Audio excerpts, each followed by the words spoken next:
Hi friends, అందరికీ good morning అండి. మరో కొత్త వ్లాగ్తో మీ ముందుకు వచ్చేసింది మీ ఆంధ్ర అమ్మాయి. ఈరోజు నేను తలకి హెన్నా పెట్టుకుందామని హెన్నా పౌడర్ తెచ్చుకున్నానండి షాప్ నుంచి ముందు రోజు. సో దానికోసమని టీ డికాషన్ పెట్టుకుంటున్నాను అనమాట. టీ డికాషన్ అయితే కొంచెం బాగా జుట్టుకు పడుతుంది, అలాగే మంచి కలర్ కూడా వస్తుంది అనమాట. దానికోసమని టీ డికాషన్ పెట్టుకుంటున్నాను. నేను కలర్స్ అవి వాడనండి. ఇలాగ న్యాచురల్గా హెన్నా పౌడరు ఇంట్లో తయారు చేసి పెట్టుకుంటాను. అంటే కలర్స్ అంటే ఇంతకుముందు ఒకసారి వేసుకుంటే ఏమైందంటే ఇచ్చింగ్ వచ్చింది. నాకు అప్పటి నుంచి చాలా భయం అండి. అసలుకే ఈ రోజుల్లో జుట్టు పెరగడం చాలా కష్టంగా ఉంది. ఇంకా దాన్ని కాపాడుకోకపోతే డాండ్రఫ్ అవి ఇవి అన్నీ చాలా ప్రాబ్లం ఫేస్ చేయాల్సి వస్తుంది. అందుకనే నేను అసలు కలర్స్ అసలు ఏమీ వాడనండి. హెన్నా పౌడరు లేదంటే కనుక ఒక్కొక్కసారి రైతు బజార్కి అది వెళ్ళినప్పుడు గోరింటాకు కానీ ఏదన్నా దొరికితే, లేదా మన తెలిసిన వాళ్ళ దగ్గర నుంచి గోరింటాకు తెచ్చుకొని ఆ గోరింటాకు కూడా రుబ్బుకొని నేను పెట్టుకుంటానండి. డైరెక్ట్గా హెయిర్కి పెట్టేసుకుంటాను. లేదా ఇలాగ హెన్నా పౌడరు, ఇందులో అన్ని రకాల ఇంగ్రీడియంట్స్ ఉంటాయి కదా, అవి చూసుకొని నేను తెచ్చుకుంటాను షాప్ దగ్గర నుంచి. ఇది కూడా ప్యాకెట్ కూడా పెద్ద కాస్ట్ ఏమీ కాదు, 30 రూపీసే పడుతుంది అనమాట. సో అందుకనే నేను ఎప్పుడు రెగ్యులర్గా ఇదే వాడతానండి. ఇది చాలా బాగుంటుంది, అసలు ఎలాంటి ఇచ్చింగ్ ఉండదు. ఇంకా ఏంటంటే మనకి ఏదైనా ఇచ్చింగ్ ఉన్నా కూడా ఇది పోతుంది అనమాట. ఇందులోని టీ డికాషన్తో పాటుగా ఇంకా పెరుగు, లెమన్ కూడా వేసుకోవచ్చు. అంటే ఎక్కువ డాండ్రఫ్ ఉన్నవాళ్ళు లెమన్ వేసుకుంటే మంచిదన్నమాట.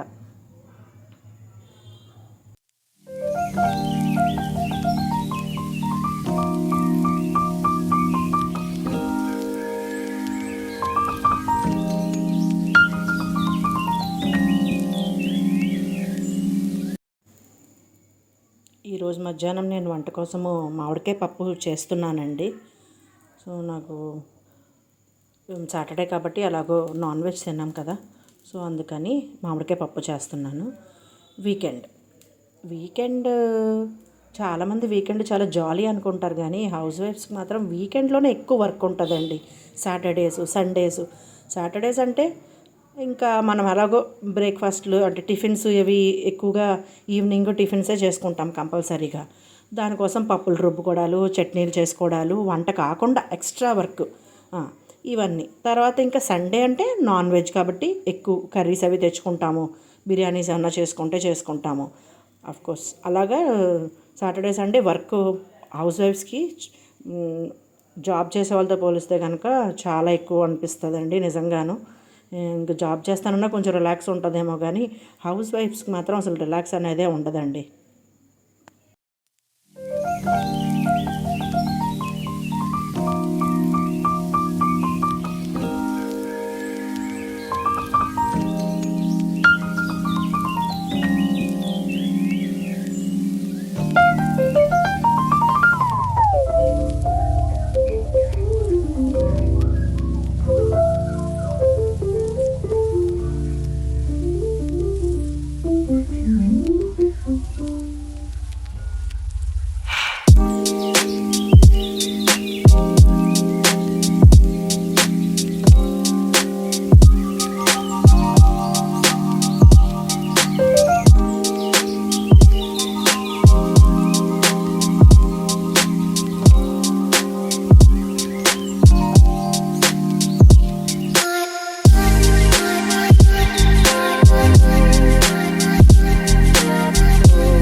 పప్పు కుక్కర్లో పెట్టేశానండి. దోసపిండి కోసము పప్పు నానబెడదామని బియ్యమును పప్పు తీసుకుంటున్నానండి. నేను ఎప్పుడు కూడా పట్టుపప్పే నేను ఎక్కువ వాడతాను. పొట్టుతో ఉన్న పప్పే మన ఆరోగ్యానికి మంచిది, గుండు పప్పు కంటే కూడా. చాలామంది గుండు పప్పు వాడతారు, పొట్టుపప్పు వాడేవాళ్ళు కూడా ఉన్నారు, కానీ చాలా తక్కువ. కానీ పొట్టుపప్పుతో తింటేనే మనకి ఆరోగ్యం అండి. అయితే ఏంటంటే పొట్టుని మొత్తం ఎక్కువ పడేయకుండా కొద్దిగైనా సరే అందులో ఉంచుకొని రుబ్బుకుంటే మనకు అది ఆరోగ్యం అనమాట. అంటే ఫైబరు అది కూడా ఉంటుంది కాబట్టి ఆరోగ్యంగా ఉంటాం మనము. సో మీరు కూడా అలా ట్రై చేయండి, పొట్టు శాంతం తీసి పడేయకుండా. ఇంకోటి ఏంటంటే ఆ పొట్టు తీసేసిన తర్వాత పొట్టుని నేను పడేయనండి, నేను మొక్కలకి ఇచ్చేస్తాను అనమాట. బియ్యం వాష్ చేసిన వాటరు లేదా నానబెట్టిన వాటర్ కానీ ఏదైనా సరే నేను మొక్కలకే ఇస్తాను. పొద్దున్న టీ డికాషన్ చేశాను కదండి, అది కొద్దిగా మిగిలిపోయింది, అది కూడా నేను మొక్కలకే ఇస్తాను అన్నమాట.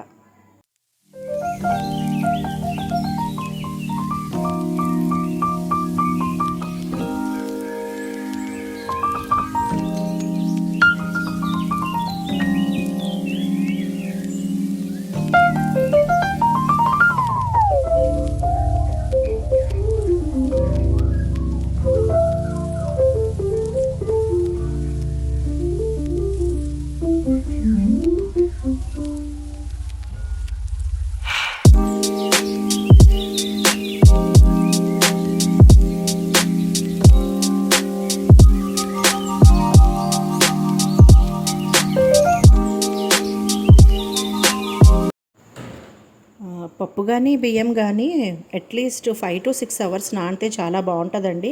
నేను మార్నింగే నానబెట్టేశాను.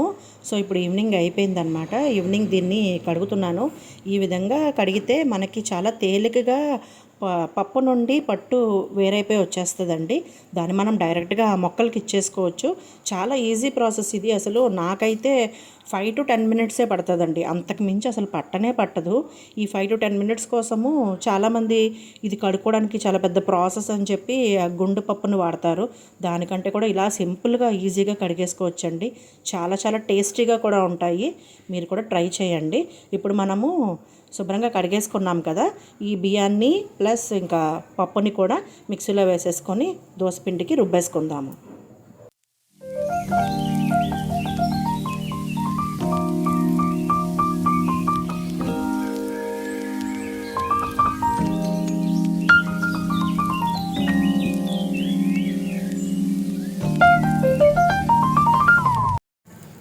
ఇదిగోండి, ఈ విధంగా పప్పుని చక్కగా మెత్తగా మిక్సీలో కూడా రుబ్బేసుకోవచ్చండి, గ్రైండరే అవసరం లేదు.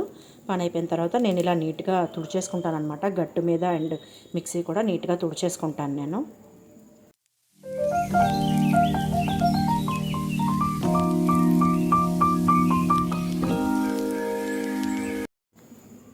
ఇది తీసేసిన పొట్టు వాటర్ అండి, మొక్కల కోసం అని చెప్పి. అలాగే బియ్యం కడిగిన నీళ్ళు రెండు కూడా మొక్కలకి ఇచ్చేస్తాను. మొత్తానికి మన పిండి అయితే రెడీ అయిపోయిందండి. ఇంకా సాల్ట్ కలపలేదు, అప్పుడే కలపను, కొంచెంసేపు అట్లానే ఉంచేస్తాను మూత పెట్టి. ఒక 2-3 అవర్స్ తర్వాత నేను సాల్ట్ కలుపుతాను. ఇంకా సాయంత్రము ఈవినింగ్ టిఫిన్ కోసం అని చెప్పేసి చపాతీ పిండి కలుపుతున్నానండి. కొద్దిగా చపాతీ పిండి అంటే గోధుమ పిండితో పాటు కొద్దిగా జొన్న పిండి ఉంది, అది కూడా కొద్దిగా యాడ్ చేసుకొని చపాతీ పిండి కలిపేస్తున్నాను అనమాట. చపాతీలోకి ఇంకా విడిగా కర్రీ ఏం చేయట్లేదండి. మార్నింగ్ వండిన మామిడికాయ పప్పు ఉండిపోయింది చాలా వరకు. సో అందుకని ఆ పప్పుతోనే చపాతీలు తినేస్తాము. మాకు ఇష్టం అనమాట ఇలాగా పప్పుతోని అట్లా తినడం కూడా, కర్రీసే కాకుండా పప్పుతో కూడా అలాగే హోటల్స్లో కూడా మనకి దాల్తో పాటు సర్వ్ చేస్తారు కొన్ని నార్త్ సైడ్ చపాతీలు. సో అలాగనమాట, పప్పుతో కూడా చాలా బాగుంటుంది. మీరు కూడా ట్రై చేయండి.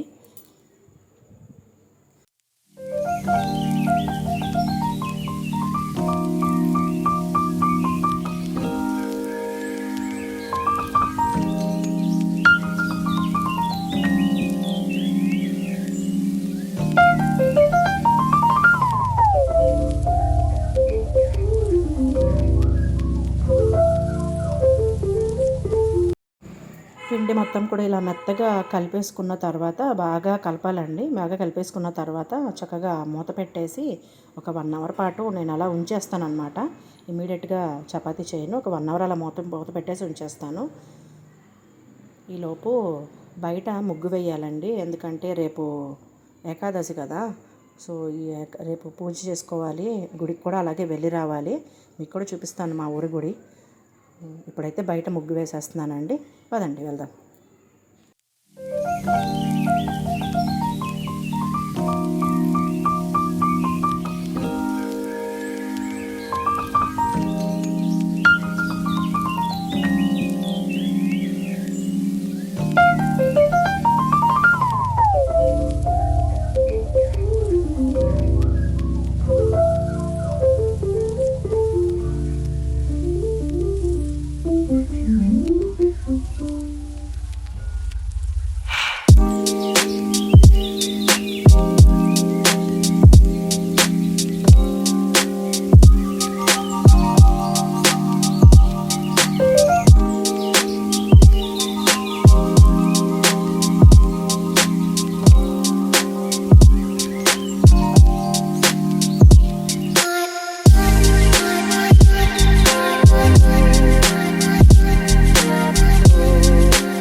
ఎలా ఉందండి నేను వేసిన ముగ్గు? నచ్చిందా మీకు? అయితే కామెంట్స్లో నాకు చెప్పండి ముగ్గు ఎలా ఉంది అని.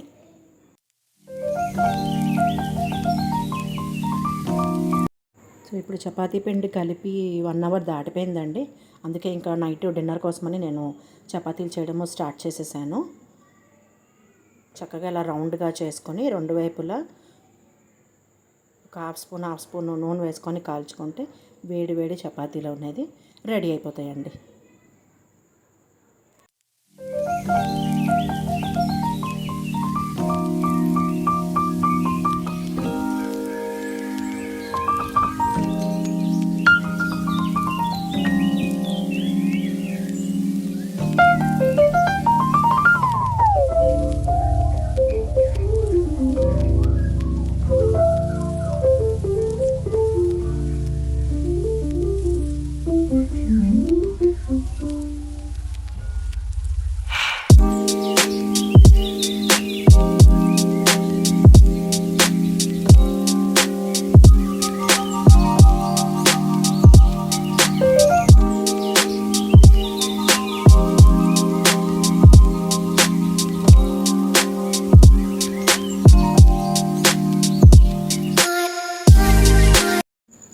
నా వీడియోస్ కనుక మీకు నచ్చినట్లయితే నా ఛానల్ని సబ్స్క్రైబ్ చేసుకోండి. అలాగే లైక్ చేయండి, షేర్ చేయండి, కామెంట్ చేయండి. Thank you friends. బాయ్.